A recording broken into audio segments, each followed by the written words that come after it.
কার থেকে অ্যাডভাইস নেওয়া উচিত? মানুষের ব্রেন এমনভাবে ডিজাইন করা যে আমরা পজিটিভ জিনিসকে বেশিক্ষণ নিজের মধ্যে রাখি না, কিন্তু নেগেটিভ জিনিস, নেগেটিভ ঘটনা দীর্ঘ সময় ধরে আমাদের কাছে থাকে।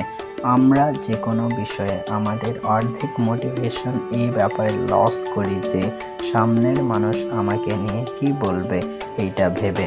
ধরুন একজন ফুল টাইমার ক্রিকেটার হতে চায়, এ বিষয়ে বুদ্ধি নেওয়ার জন্য তার অপশন হলো তার চাচা, যে তার ক্যারিয়ারে বেশ ভালো করছে, কিন্তু খেলাধুলা বিষয়ক তার তেমন কোনো বিস্তারিত জ্ঞান নেই।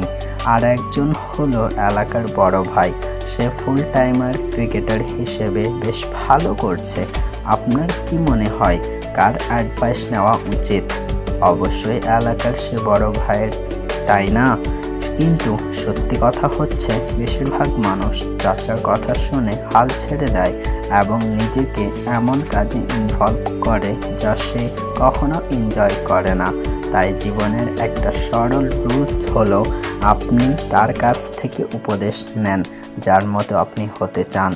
এখন অনেকে বলবে আমার কাছে তো কোনো এক্সপার্টের অ্যাক্সেস নেই। খুবই সত্যি কথা, কিন্তু আপনার অর্জনের ক্ষুধা আসলেই থেকে থাকে এতটুকু তো ভাই আপনাকে করতেই হবে, যে আপনার চারপাশে হোক বা একটু দূরে হলেও কোনো এক্সপার্টের অ্যাক্সেস আপনাকে খুঁজে বের করতে হবে। একটা কথা মনে রাখবেন, আপনি যদি পরাজিত একটা মানুষের চেহারা আপনার সামনের আয়নাতে প্রতিদিন দেখেন, তাহলে তাকে দিয়ে আপনি কোনো সমাধান খুঁজে পাবেন না। কিন্তু সেই আপনি একজন বিজয়ী মানুষের চেহারা প্রতিদিন আয়নার সামনে দাঁড়ান, তার কাছ থেকে আপনি কি আশা করতে পারেন? কমেন্টে অপেক্ষা করছি আপনার উত্তরের জন্য।